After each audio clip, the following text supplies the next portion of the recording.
Hey, hey, welcome in everyone. And you know you are in the right place. This is Dave's After Dark, After Hours Trivia Club. We play at least 3 rounds around here, including movies, history, and pop culture. Rules are simple. The robot paint, you guess. I give some clues, and the clock is not on your side. Now, a very happy Sunday, and do remember, we do have a possible bonus round for those who want to stick around later on. Now, this is a play-along show, so jump in early, say hello, and when you think you've got it, drop your guess. No pressure, no perfect answer, just go with your gut.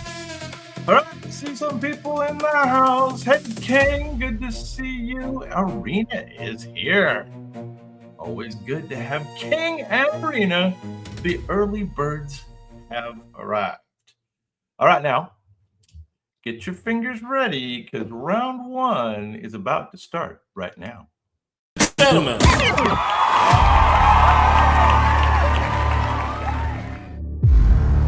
Right now, you know the rules. Robots paint, you guess. I give the clues. And we are going to try the top 10 Hollywood movies about space. About space, okay? Top 10. 10 movies about space. This is easy. This story sends one man far from home and even farther from emotional comfort. The journey through the solar system with plenty of silence and daddy issues. This guy's got daddy issues. Its hero searches for his missing father while confronting his own loneliness. Oh, yeah. All right, King. King's on top of it. Brad Pitt stars in this moody Space Odyssey, which is going to Neptune. How about that? The title means "to the stars" in Latin, which sounds classy. Even when your family reunion requires a rock. There you go. Ad Astra is correct. Ad Astra. There you go. You got that one. All right. Now the next one's kind of quirky. Let's see if you can get it. This film keeps things quiet, eerie, and very, very isolated. One worker begins to question what is really happening at his lunar job site. Now, I can't remember if I've seen this. That's strange for a space movie. I usually see them. The story features a lonely base, strange discoveries, and a whole lot of Mr. Sam Rockwell. Okay, you know it. Did you see it, Kate? Did you see it? Pretty good, I guess. Its title is simply the place where most of the mystery unfolds. Sam Rockwell carries much of the movie. There you go. There he is. We see a lot of Sam in this, apparently. It's okay. Okay, I'm going to go back and watch it. I'm going to go, gotta do it. Gotta do it. All right, well, next up, what are we down to? So we're at 10, 9, 8. It's like a countdown. All right, next up. This movie asks what might happen if the universe finally called us back. Now, I did see this one. A scientist searches the skies while wrestling with belief, proof, and politics. This one gets heavy. A mysterious signal leads humanity towards a possible meeting with an alien intelligence. Yeah. Jodie Foster stars as Ellie Arroway in this thoughtful space drama. Thoughtful space drama. How about that? All right, so Jodie Foster, good movie. Who's your co-star? 2 things to answer. Hey, Maddie's in the house.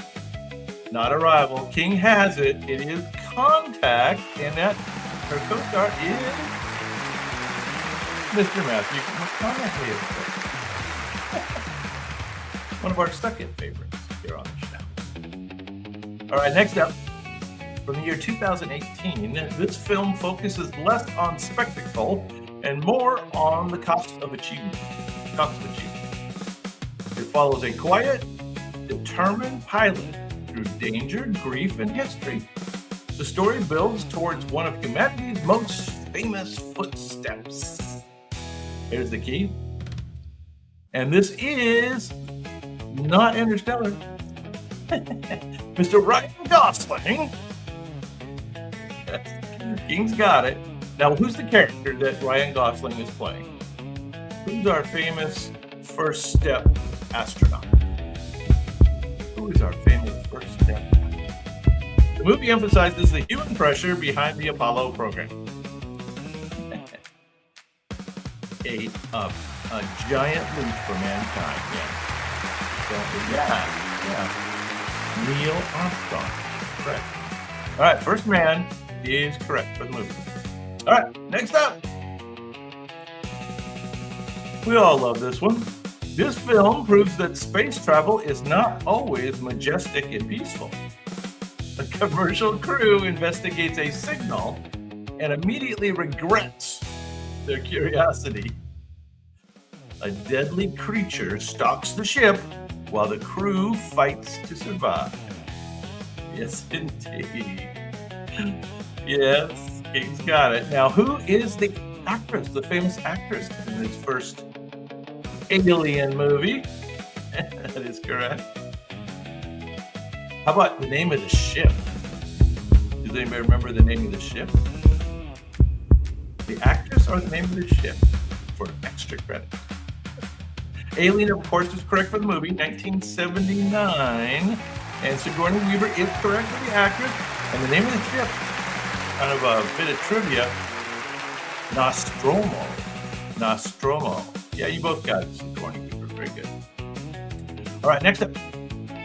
From 1995. This movie turns a real mission into a nail-biting survival story. A routine trip becomes a desperate fight to bring astronauts home. I kind of remember this in real news, actually. Ground control and the crew solve problems with math, teamwork, and pure nerves. Yes, indeed. Yes, indeed. It's kind of an unusual picture of it, but that's who's the star? Who is the star of Apollo 13? Anybody know that one? The film made mission control feel like the world's tensest group project. Yes, a lot of stress. Nobody wanted to be the person who forgot the backpack. Yeah, that's right. Mr. Tom Hanks. Well, it's kind of an unusual picture for our robots to use, but that's all right. We'll go with it. All right, next up. This film asks how long one person can survive with brains and stubbornness. Yeah, there's a lot of stubbornness involved in surviving this one. An astronaut is stranded and must turn a hostile planet into a workplace. This is the part I remember. Potatoes become surprisingly important to his survival plan. Yes. And who's our intrepid actor? Yes, very good. You've got our. Do you happen to know the character's name? That's a bit of trivia for sure. How about the character? It is indeed The Martian, 2015, and this is our buddy Matt Damon, who got left on Mars. And his name is Mark what? Mark what? That's a bit of trivia. All right, what do we got? We got 3 left, okay? Top 3. Here we go. This movie makes orbit look beautiful and absolutely terrifying. A disaster leaves astronauts drifting with very few options. The tension comes from debris, silence, oxygen, and one very bad day at work. All right, very good. Manu, you got it. King, you got it. You both got that. How about the actor and actress? We need to know that, of course. Yes, Mr. George Clooney and Sandra Bullock. You are correct. Very good. What do we say? The film is famous for its long, flowing visual style. There you go. That's what it be the AI video here. I'm not sure. All right, top two. The movie mixes cosmic wonder with very emotional family story. Okay, that's right. It's a family story. Humanity's future depends on a mission through an impossible doorway in space. Yeah. Time, gravity, love, and survival all get tangled together. Yes. So do you guys like Interstellar? I liked it pretty well. I don't know. It had different speeds, you know? It wasn't all action. This, of course, is our buddy, Matthew McConaughey. How about the director? You guys remember the director of Interstellar? You both got that one. Yeah, it's a good one. Interstellar, Matthew McConaughey, and it is directed by Christopher Nolan. There you go.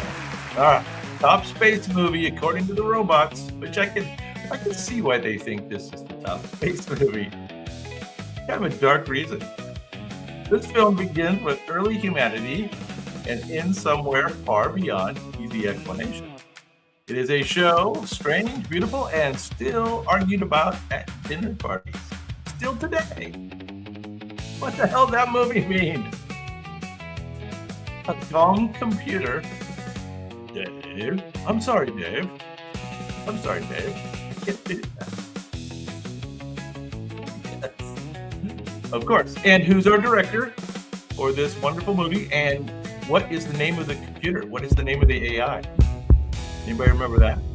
What's the name of the AI? What our director for a 2001 A Space Odyssey? 2001 A Space Odyssey. Johnny 5. I like Johnny's 5. But correct. It was the HAL 9000. HAL 9000. There you go. Stanley Kubrick, of course. Yeah, you got that. All right. Well, we made it through our first round tonight, gentlemen. I think you got them all. That's good. Well, so it was an easy round. So, the next round we'll make it a little harder. Okay. So let's do a lightning round. How about the top 20 best actress winners? So you can get both the actress and you can get the movie probably. So there's two things to answer, all 20 in 2 minutes. Good luck.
like you got most of them. You might have missed one. You know what I think you missed? And it was an interesting one. The gal that was walking down the street in the 70s outfit with high hip boots, Jane Fonda. Jane Fonda from the movie Clute. Movie Clute. Yeah, anyway, I think you missed that one. You got most of them. All right, good job. Now, a little bit harder round, okay? But we got to sneak in a history round. So here you go. We're going to look at the top 10 ancient Roman architectural wonders. And these buildings are still around today. Some of them have been restored. Some of them are just left in their natural state, so to speak. But yes, top 10 ancient Roman architectural wonders. So learn something, if nothing else, okay? Ladies and gentlemen.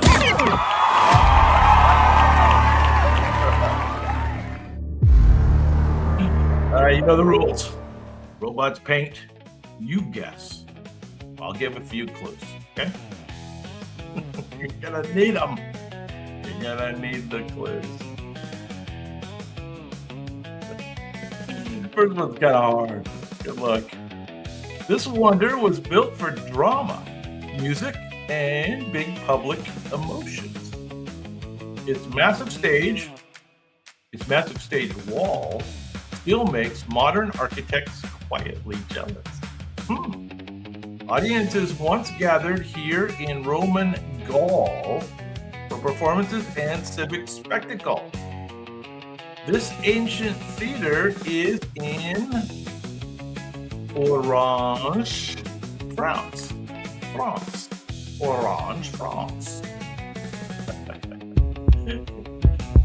Anyway, it's not the Colosseum, but it is in France, and it is a theater. So it is the Theater Antique de Orange. How's that? And never forget that, okay? Keep that in your memory. Let's move on to number 9. This structure, they'll get easier. You will know of quite a few of these. This structure proves that Romans took plumbing very seriously. It carried water across the city using gravity, stone, and terrifying precision. Its 2 tiers of arches still dominate the heart of this Spanish city. This one's in Spain. This famous Roman aqueduct stands in... so anyway, it's an aqueduct. It's first and 2nd century AD, you know, prime Roman Empire time. The stones were fitted without modern mortar. There you go. It is the Aqueduct of Segovia. Aqueduct of Segovia in Spain, of course. All right, now we're going to get easy. You may know this one. This site shows that Roman ambition did not stop in Rome. So this is pretty far flung from Rome. Its giant columns make visitors feel politely undersized. It includes the remains of massive temples dedicated to Roman gods. These monumental ruins stand in the city of, it's in Lebanon. It is in Lebanon, and this has the largest stones. The foundation for this has the largest stones ever moved by man. How's that? And they did it in the 1st century AD. So you should know that, right? I mean, that's pretty... This is the Temple of Baalbek. That's not familiar? Baalbek, Lebanon. Okay? Never forget that.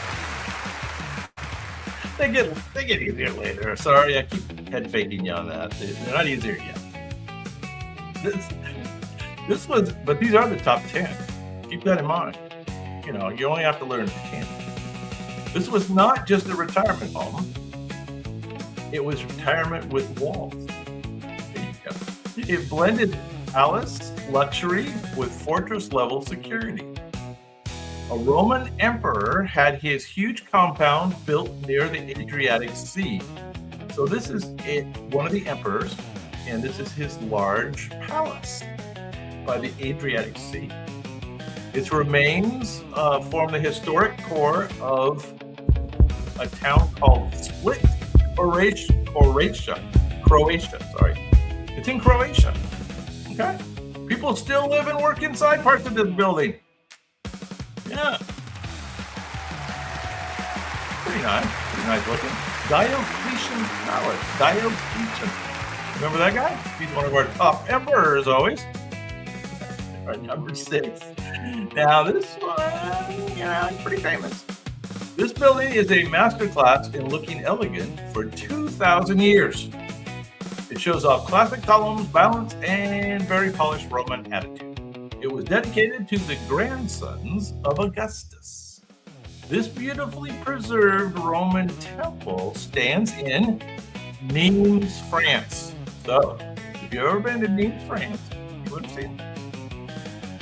Its name means square house in French, even though it is rectangular. Yeah, there you go. Yeah, close enough. Ancient architecture, beautiful, dramatic, and occasionally bad at geometry labels. All right, any guesses as to what this is called? I'm going to try to pronounce it in French. Maison Carrée. Maison Carrée. 16 BC. This is BC though. There you go. All right. Top 5. You may know 1 or 2. Top 5. I wish I could go to this place. This place turned bathing into a full-scale Roman event. Visitors could wash, exercise, socialize, and probably complain about politics. It used advanced heating systems to warm huge public rooms. These massive bathrooms were built in Rome under the emperor. You know any of the names of the bath? Famous bath in Rome. Famous bath in Rome. Assassin's Creed. Yeah. The complex covered more than 25 acres. This would be a fun place to go to. This is the bath of Caracalla, another one of our favorite emperors. Caracalla. Bath of Caracalla. All right. Top 4. Yeah, go get these. Top 4. This was the place where Rome came to argue, worship, shop. A lot of shopping going on here. And show off. This is like the mall. The mall. It held temples, basilicas, arches, and government buildings. Its ruins trace the story of Rome from republic to empire. This famous civic heart of ancient Rome sits between the city's historic hills. Do you remember the name of the mall? The famous Roman mall? No. And I haven't been to Rome myself, but I would love to go. Hopefully I'll get there. This is, of course, the Roman Forum. Roman Forum in the heart of Rome. There it is. Come on.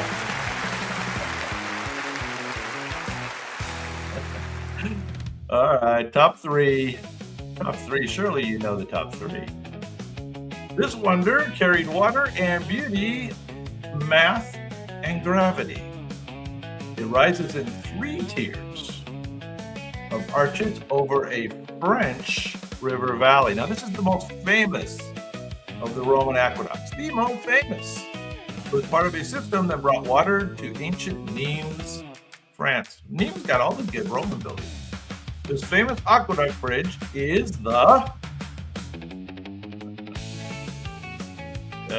in France. The gradient had to be incredibly precise for water to keep flowing. One bad slope, and congratulations, you have invented a very expensive pump. Yes, it is called the Pont du Gard. Pont du Gard Aqueduct. Pont du Gard, 19 BC, way back in the day. All right, now you may know the top 2. I'm guessing you may know the top 2. This building turns sunlight into part of the architecture. Its giant dome remains one of Rome's greatest engineering flexes. A circular opening in the ceiling lets light and rain fall inside. The Roman landmark is called the in Rome. It's been remodeled a bunch of times. The dome is still one of the world's largest unreinforced concrete domes. The Romans really did look at concrete and say, let's make sky indoors. Yeah, no, that's not what it's called. What it's called. The thing on top looks like that, but it's This is the Pantheon. The Pantheon. I think that's an original. That thing on top you can share today. I could be wrong. The Pantheon. Okay. I guarantee you know number one. Okay? But we're going to ask some extra questions. This wonder was built for crowds, spectacle, and serious noise. Its design helped move tens of thousands of people in and out efficiently. Beneath the arena was a complex underground system for staging the events. Okay. What's the other name? We've talked about this many times on the show. It is indeed the Colosseum, and you are correct, King. Very good. It was also called something else when it was built. It was named after the developer, actually, when it was built.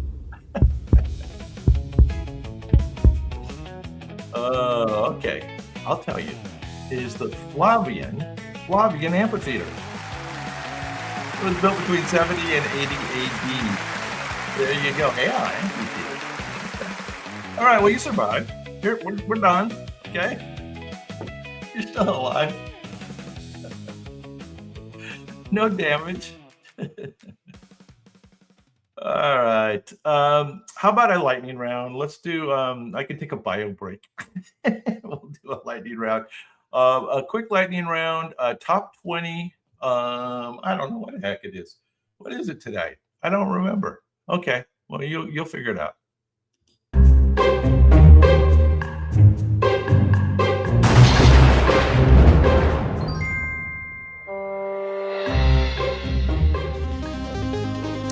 Old-time TV show.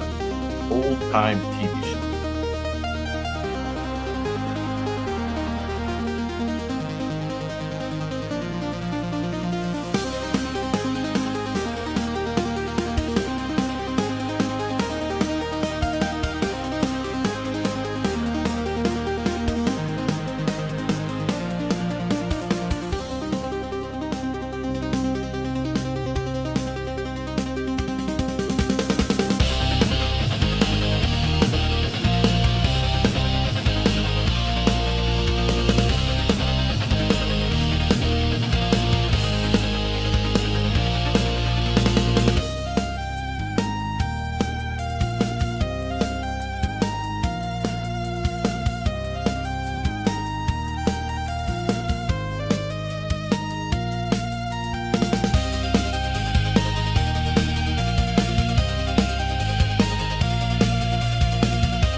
Yeah, so I guess that is for us older people. But you didn't do too bad. You got a few. But it's not Old Yeller. Sorry. It's not Old Yeller. It's Lassie. And you did get Hitchcock there at the end, so that's good. Yeah, I guess it's for the old people. Oh well. All right, we're gonna go back in time and we're gonna do the top 20 earning athletes.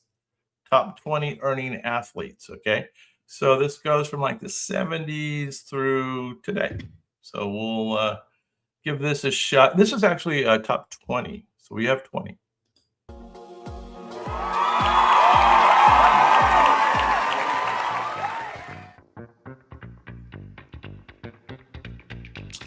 Alrighty, you know the rules. Robots paint, you guess. Number 20. This athlete turned reading defenses into a full contact chess match. He was famous for changing plays before the snap, like a professor with shoulder pain.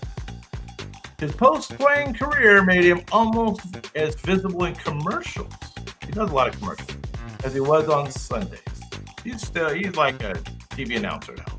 His famous audible call of Omaha became part of football culture. There you go. Yeah, you got it. You got it. Now, notice the robots have gone back to a more abstract painting style for this round. So, hope you enjoy that. You are correct.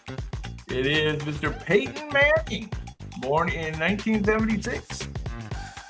The robots tell me he made $570 million. So, yeah. All right, number 19. Let's see if you continue to do well.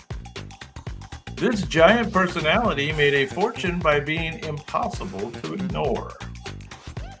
He dominated in the paint and then moved smoothly into business, broadcasting, and entertainment.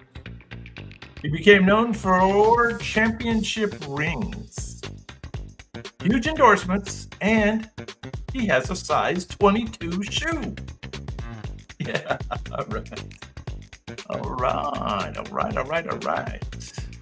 Now, this former Lakers center is better known as Mr. Yes, very good. You guys remember Shaq's last name, or you just know him as Shaq and that's it? Only Shaq? Shaq has endorsed an almost comical range of products. At this point, if your toaster had a spokesperson, it might be him. Yes, very good, Shaq. Shaquille O'Neal. Very good. Number 18. This one's a little harder. Now, this fighter turned Olympic success, he was an Olympic boxer, into a professional money machine. His nickname made him sound like boxing royalty before the first bell ever rang. Now, he earned big in the ring, then kept earning by promoting fights. He became a big promoter. This boxing star is known as... Yeah, you know it. Do you know his nickname, perhaps? Madu. You are correct. It is Mr. Oscar De La Hoya. And his nickname is the Golden Boy. The Golden Boy. He became one of boxing's best known promoter athletes. He learned that sometimes the biggest purse is held outside the ring. Yes, indeed. There is more money to be made outside of the ring. All right, number 17 on our rich athletes list. This athlete built a global empire on goals, branding, and extremely confident celebrations. His initials and number became a lifestyle brand. There you go. He played for clubs including Manchester United, Real Madrid, and Al Nassr. Yeah. I guess that's his number brand. Very good. All right. Looks like one way or another we got the whole answer there. I appreciate that. Is it just R7 or is it CR7? I guess it's just R7. I don't know. Cristiano Ronaldo. Yes. Born in 1985. There you go. Checking in at number 17 on our rich athlete list. All right, now the robots get very abstract in this painting, so good luck. This racer turned speed control and precision into a legendary career. He became closely linked with one of the most famous red cars in sports. He had a red car. His Formula One dominance helped make him one of racing's biggest earners. All right, you guys know these rich athletes. You are correct, of course. The 7-time world champion became a Ferrari icon. And you are correct, it is Mr. Michael Schumacher. He was born in 1969. The robots say he made about $800 million. Yeah. Schumacher's name became shorthand for elite racing excellence. Saying I drive like Schumacher is usually a warning sign in a parking lot. Ferrari. Yes, you are correct. All right, number 15. This boxer made avoiding damage look like a very profitable art form. His nickname changed from pretty to wealthy, and the bank account followed. Pay-per-view events helped make his fight nights massive financial spectacles. This undefeated boxing superstar finished his pro career at 50-0. Yeah, you're getting all the names there. 50-0. Mr. Floyd Mayweather is correct. Actually, Floyd Mayweather Jr.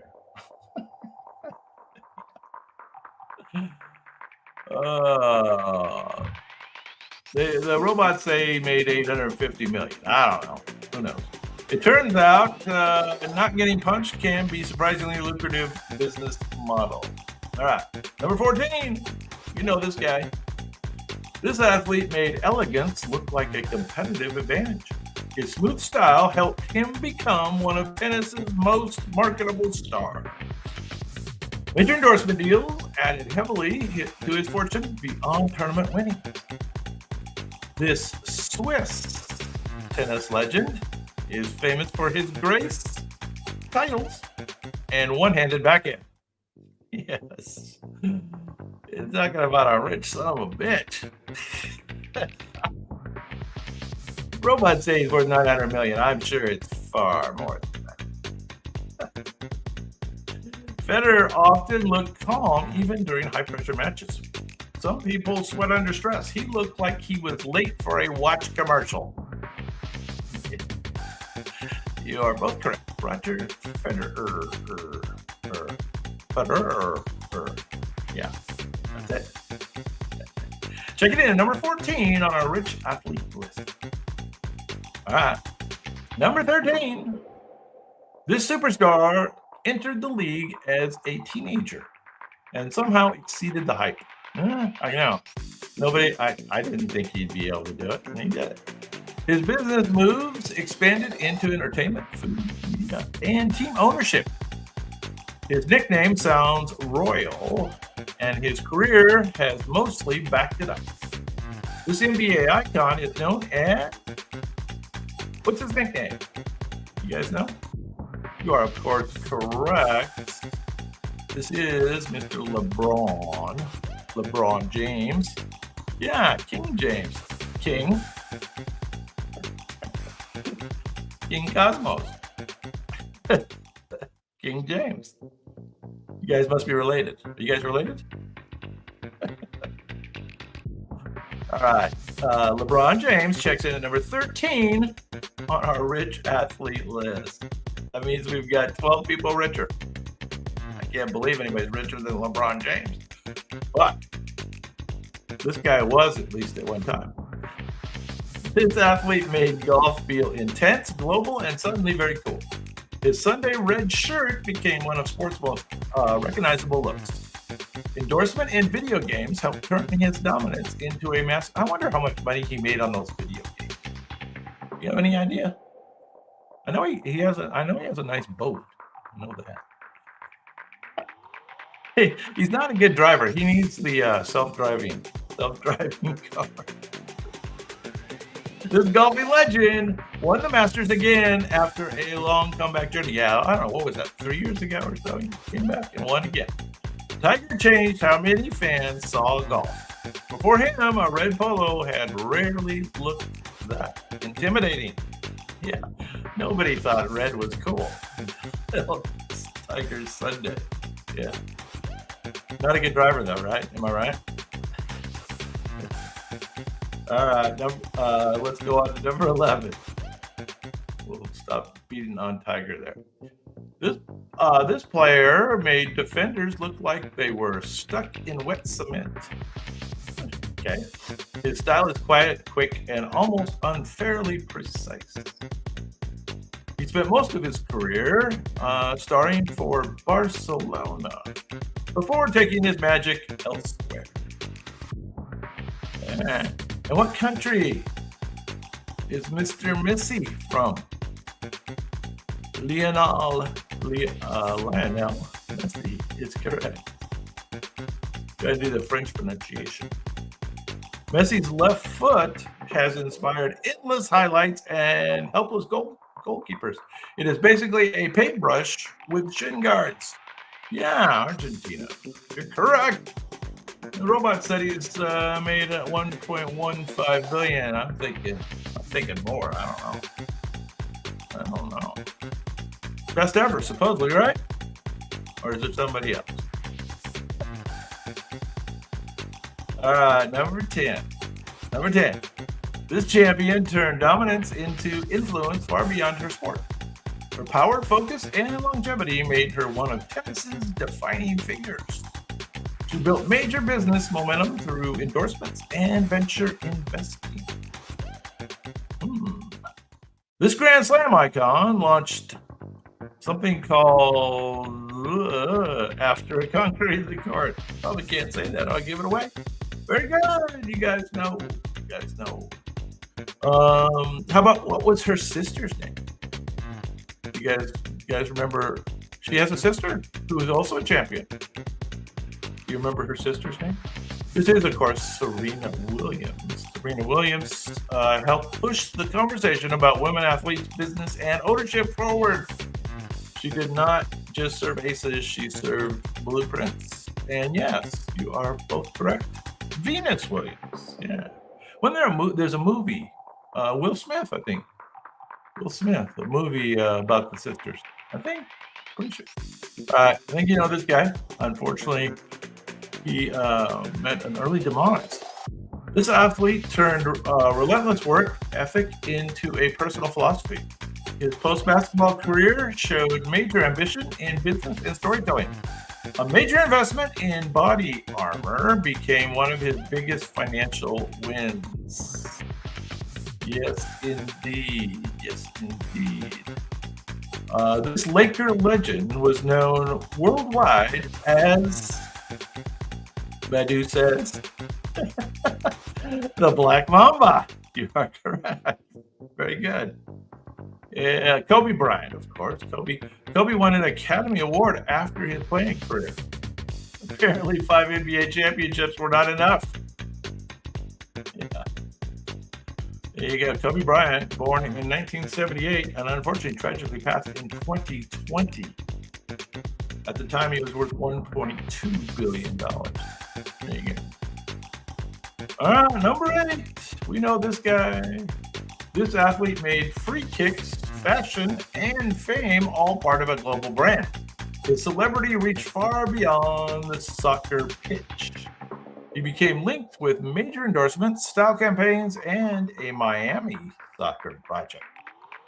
This English football icon inspired the phrase. Do you know the phrase? Do you know the famous phrase associated with Mr. Beckham? David Beckham, of course, is correct. Who's his wife?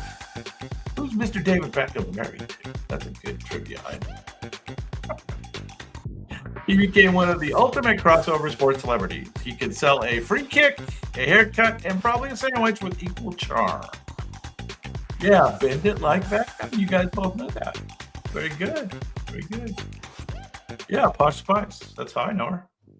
Does she have another name? I think that's it. Posh Spice. Very good. Number 7. This guy's interesting. This champion found a second fortune outside the boxing ring. His fist made him famous, but a kitchen appliance made him wildly rich. This is a funny one. His name became attached to something else. Yeah, not Mike. No, it kind of looks like Mike a little bit there, but not Mike. Yeah. Did you guys ever have one of those? I actually had one. It was a big thing. Nothing special, just a little electric griddle. This heavyweight boxing legend became the king of countertop cooking. Yes, indeed. Mr. George Foreman is correct. He was in some famous fights with Mr. Muhammad Ali as well, right? Yeah. George Foreman is correct. Checking in at number 7 on our athlete list. 1.4 billion supposedly. All right, number 6. This athlete stretched one football career into something that felt almost mythological. His brand grew through championships, health ventures, and media deals. 7 Super Bowl wins made his resume nearly impossible to argue with, of course. And who was his wife? How did he let that get away? He's not always a winner. This quarterback is widely called the NFL GOAT. Yeah. How do you let that get away, huh, Matthew? I don't know. Except for winning everything. Mr. Tom Brady. Tom Brady was born in 1977. He's old. He turned longevity into a business strategy. There you go. Giselle is correct. Yes. Okay, top 5. This athlete mastered the long game in sports and business. His major championship record made him one of golf's defining figures. He designed hundreds of golf courses around the world. This is where he made the big money, is in real estate development. Kind of like Trump. This golf legend is known as not Phil Mickelson. That might come up later though. This is another guy who designed golf courses and most people think is the greatest golfer in history. Tiger would have surpassed him, but probably didn't because of his tough luck. Most people would be proud to win one-office putting contests. Not John Daly, although I like that. This is Mr. Jack Nicklaus. Jack Nicklaus, the Golden Bear. The Golden Bear. Top 4. One of the guys to surpass Jack with money was this golfer. This golfer helped create the modern athlete brand playbook. His charisma brought huge fan energy to a sport often known for quiet claps. And I actually, in person, saw his last victory in Palm Springs. I saw it. I was 17 or 18 years old. His business interests included endorsements, course design, and a very famous drink. You know the drink? You're both correct. This golf legend gave his name to what was his drink? You know what his drink? His famous drink. It's, you go to a bar and you order an Arnold Palmer. What do you get? Arnie's Army, of course. Arnie's Army. Yeah. Get lemonade. It's iced tea and lemonade. Iced tea and lemonade. Of course, you can get it at the bar fight. So that's good too. Okay, top 3. Here we go. This star made assists look flashy before turning business into his next fast break. He became a major figure in franchises, investment, and sports ownership. His smile, court vision, and business sense all became part of his brand. This Laker legend is known simply as... kind of looks like Michael Jordan, but it's not Michael Jordan. It's not Michael Jordan. No. This guy helped this was a Laker legend. Yeah, there you go. There you go. Now, with it's kind of abstract. The robot's a little abstract tonight. But yeah. Magic Johnson. You know Magic? What's Magic's real first name? You guys know that? You know that? No? Irvin. How about that? Okay, top two. This golfer built a fortune with bold shots and even bolder career moves. His nickname comes from the side he swings from. All right, so you know the golfer. I saw it up there. Late career deals help push his earnings into eye-popping territory. This is the guy who basically started the Live Golf League. His major winning golfer is known as... Yeah, this is Phil. This is Phil Mickelson. You are correct. How about what's Phil's nickname? You guys know that? Sometimes the safe shot just stands there feeling ignored with Phil. Yeah. Phil Mickelson. Wow, how much did they say? 1.8 billion. But he's got more than that now. So there you go. He is known as a lefty. Lefty is his nickname. Yeah. Can you believe he's number 2? How about that? Now, I know you both know number 1. This athlete became the symbol of winning style and competitive fire. His shoe line changed sports marketing forever.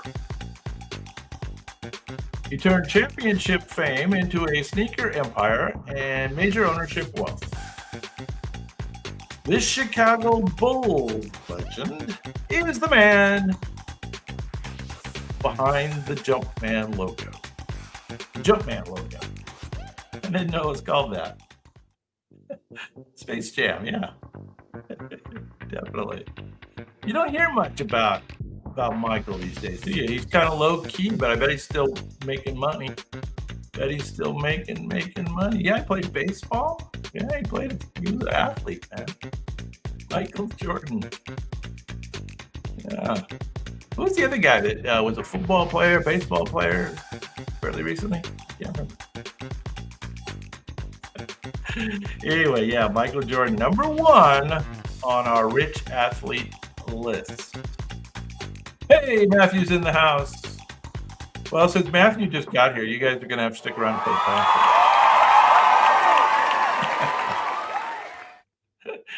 Yeah, you're late.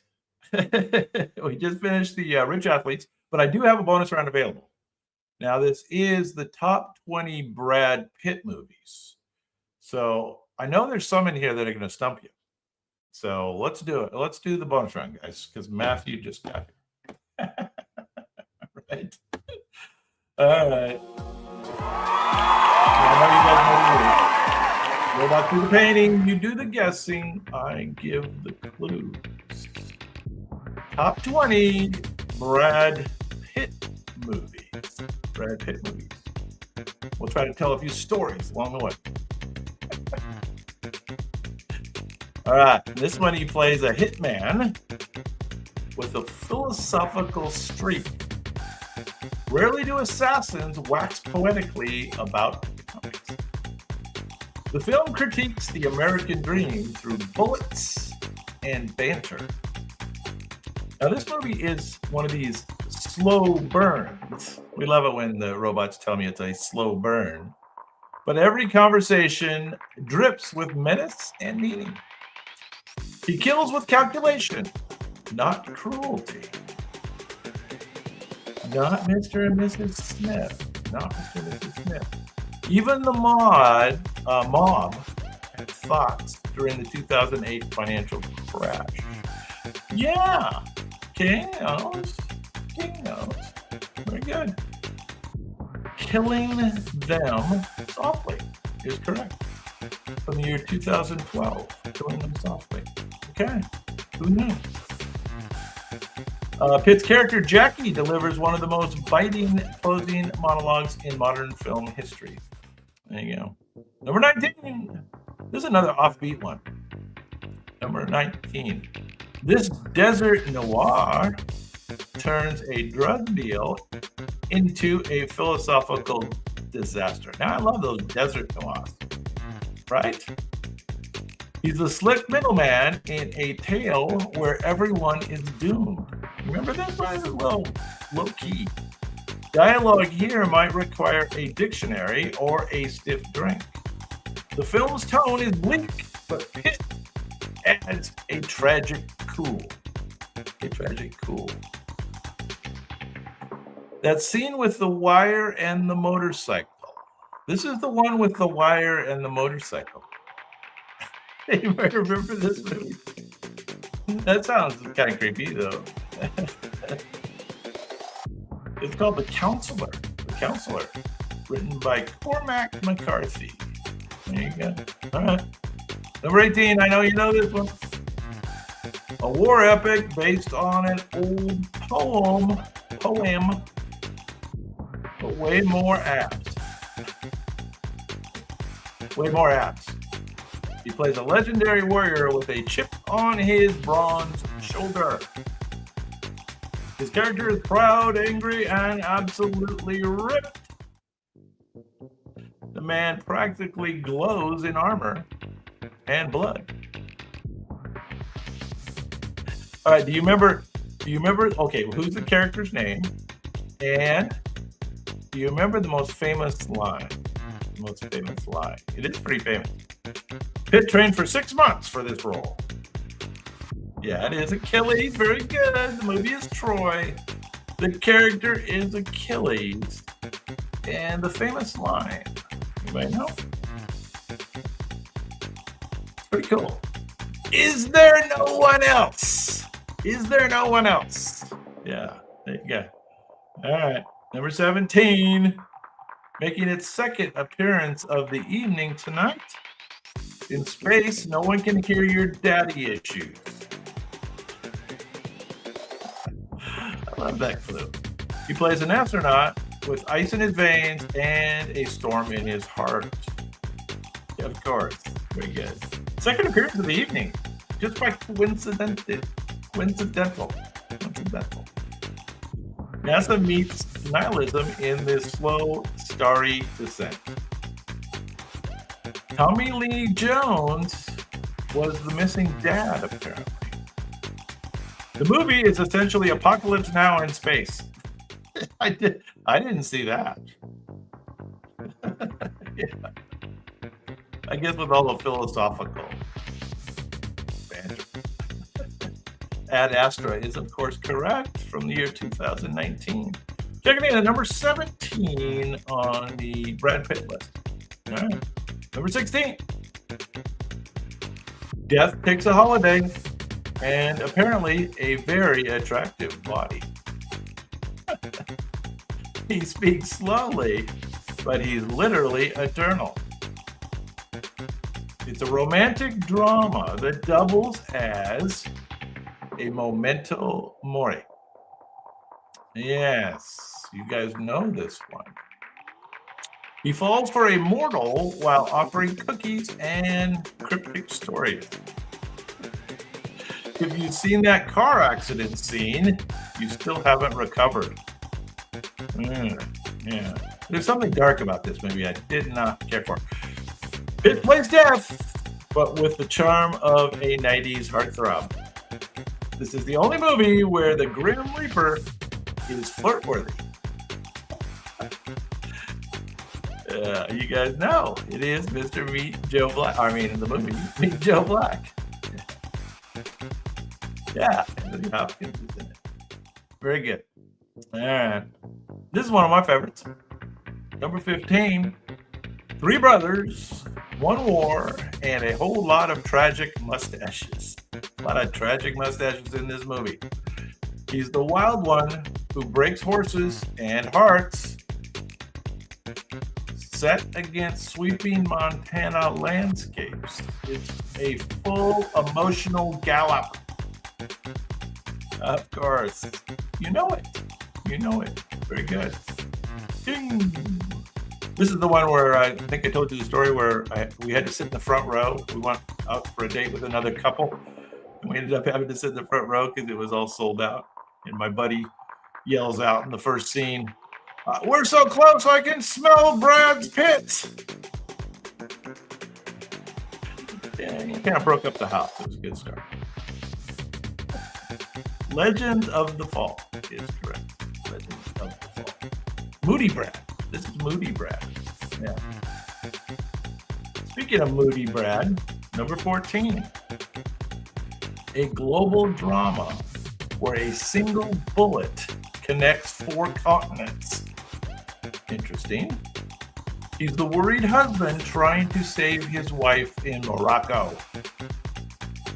It's less about dialogue, more about what gets lost in translation. A slow film, but layered with humanity and heartbreak. One mistake, many ripple effects. Yeah, you know it. You know it. Both, yeah, you guys both got that. Very good. What else? Oh, the director was Alejandro Gonzalez. So there you go. This film shows how deeply isolated we can be. And you are both correct. It is Babel from 2006. Brad Pitt. Moody again.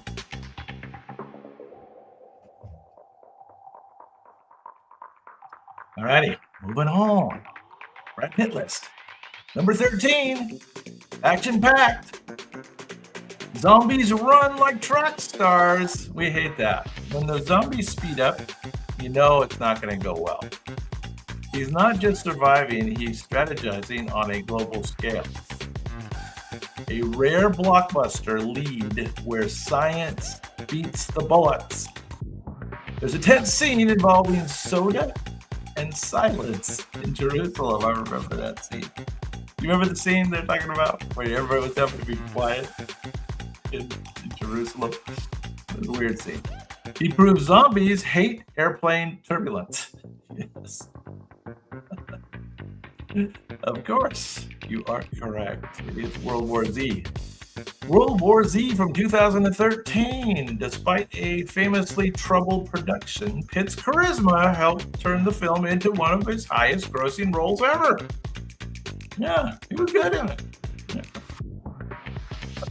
World War Z. Fast zombies. Gotta hate them. Gotta hate them.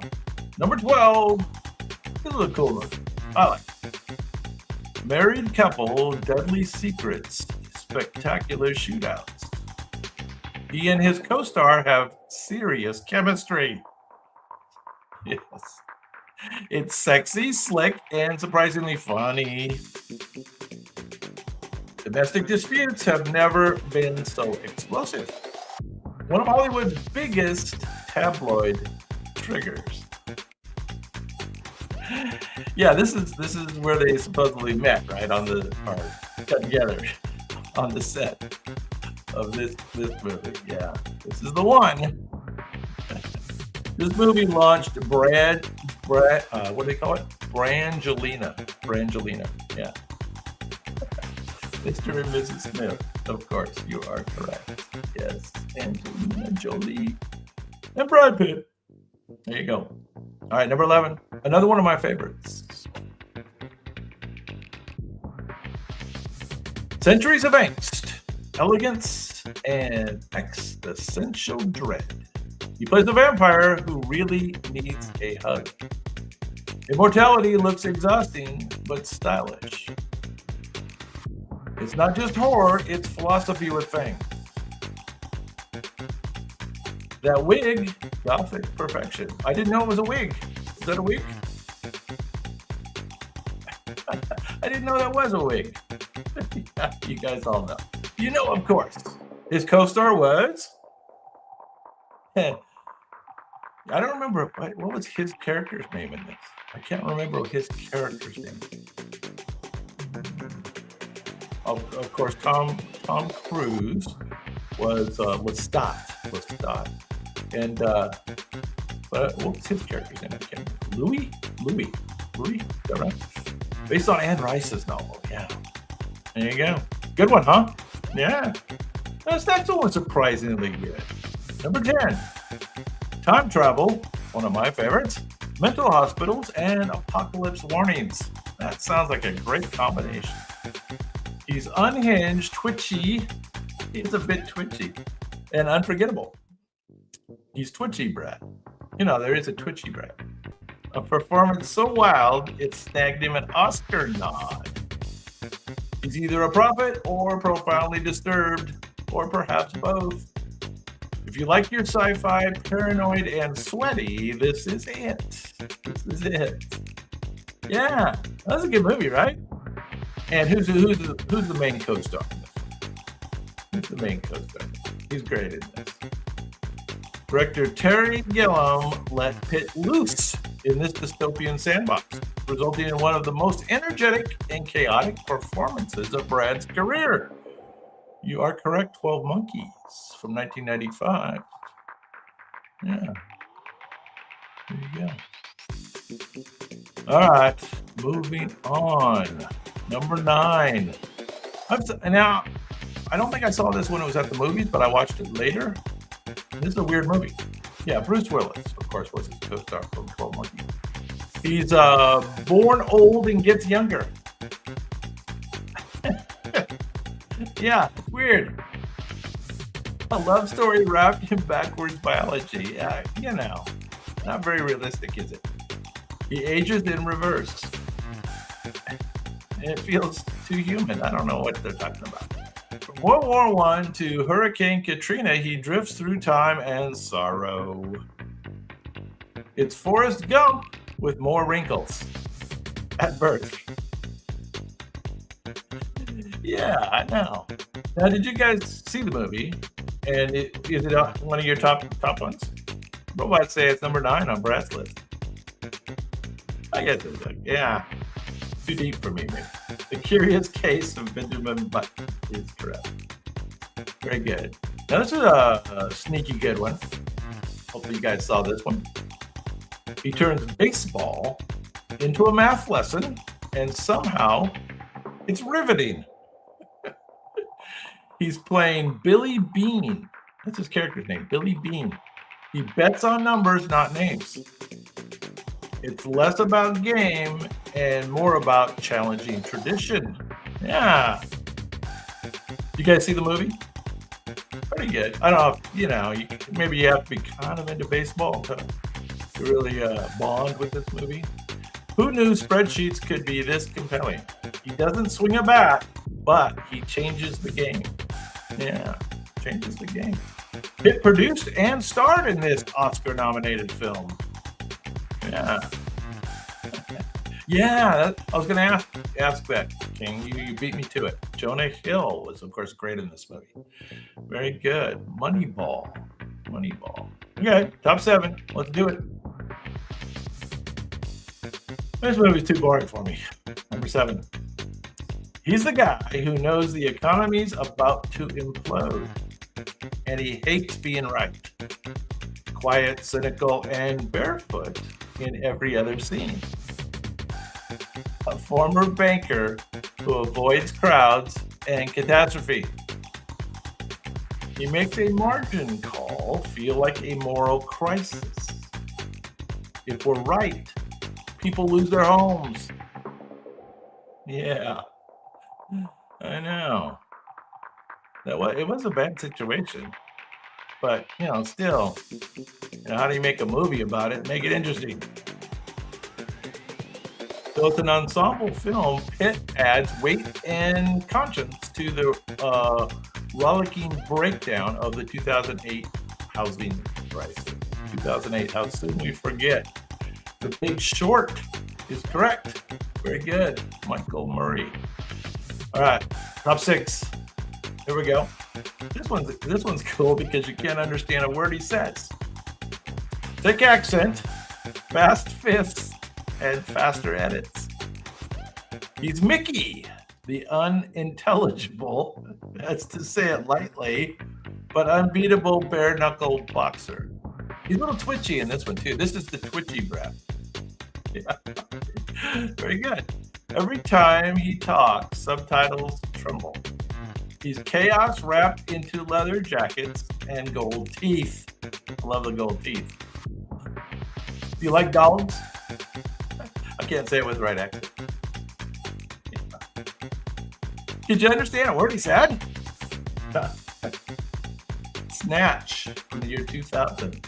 Pitt specifically asked for the role after loving Lock, Stock, and Two Smoking Barrels. There you go. Guy Ritchie. This was Guy Ritchie. Yeah, there you go. Snatch. Top 5. Now, this is definitely my favorite.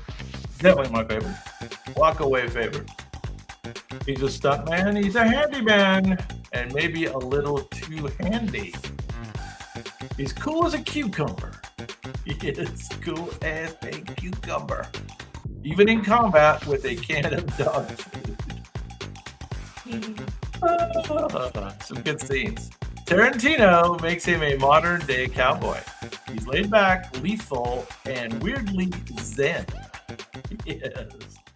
Oh, and he did win an Oscar for this role. There you go. Wasn't he great? He was great at it too, wasn't he? Yeah. His portrayal of Cliff Booth mixes legend and reality, giving us a character who feels mythic in every denim thread. There you go. Cliff Booth. Once upon a time in Hollywood. Yeah. Very good. Top 4. The smoothest heist crew ever assembled.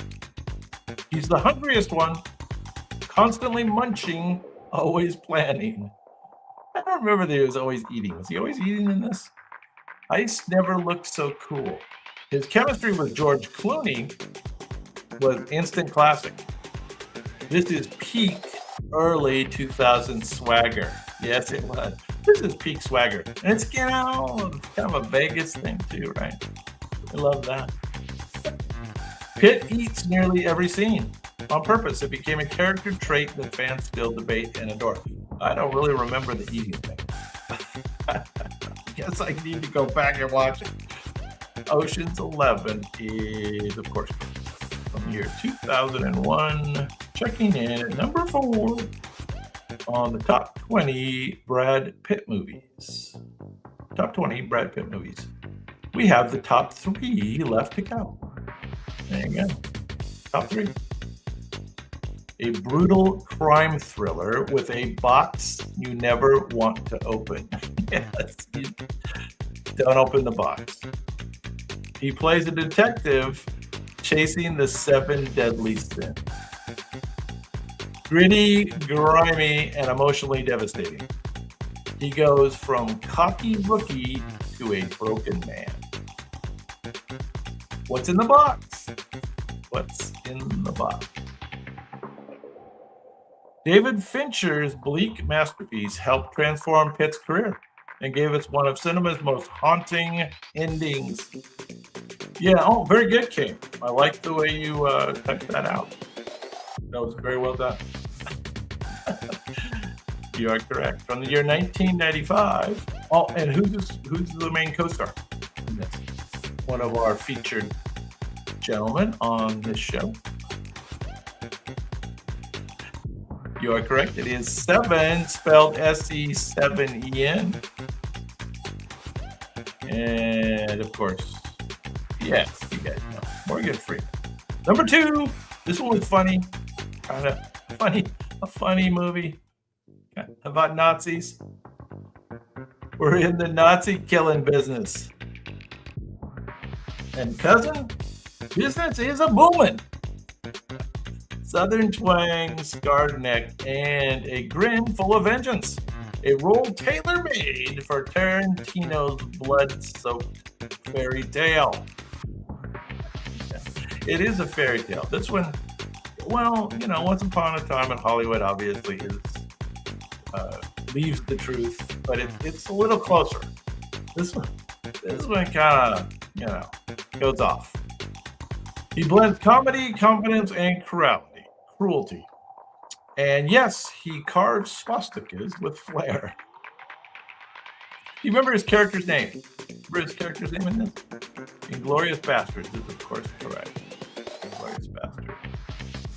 Okay, top movie, top Brad Pitt movie. I bet you could guess what it is anyway. His character from the last one was Lieutenant Aldo Rain. Lieutenant Aldo. Number one with a bullet. Shirtless, anarchist, and philosophical. He's your imaginary friend's worst nightmare. He fights, he cooks soap, and he rewrites society. The rules are clear. Don't talk about him. Every man wanted to be him, fear him, or understand him. All right, how about the character's name? Oh, there you go. King's on top. Madhu, Fight Club, King Tyler Durden. The film bombed at first, but it later did become a cult classic.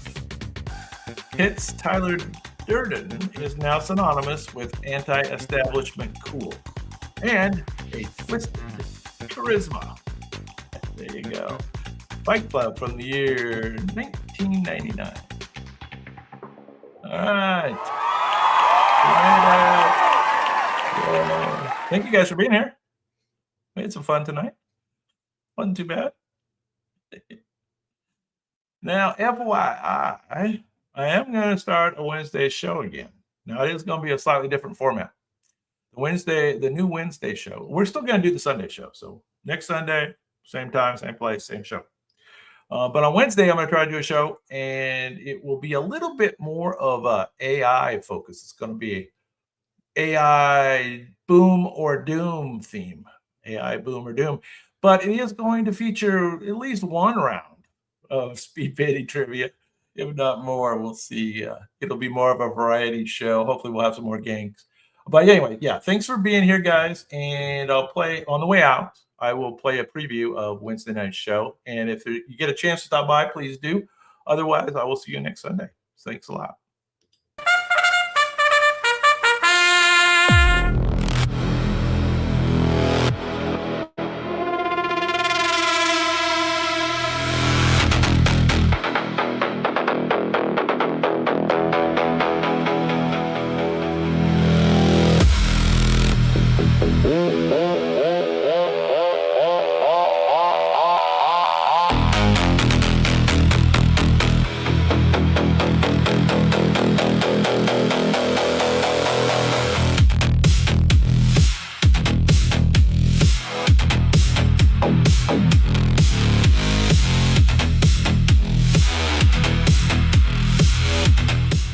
Join us Wednesday nights at 7 p.m. Eastern for Boom or Doom AI Live.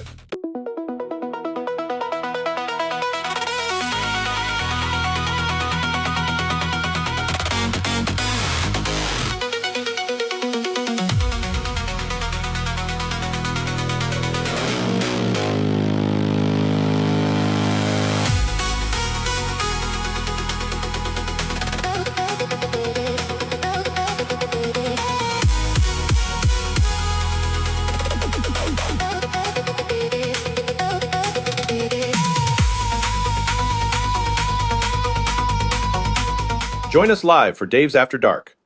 AI Boom or Doom, Wednesday nights at 7 p.m. Eastern Time, right here on the YT.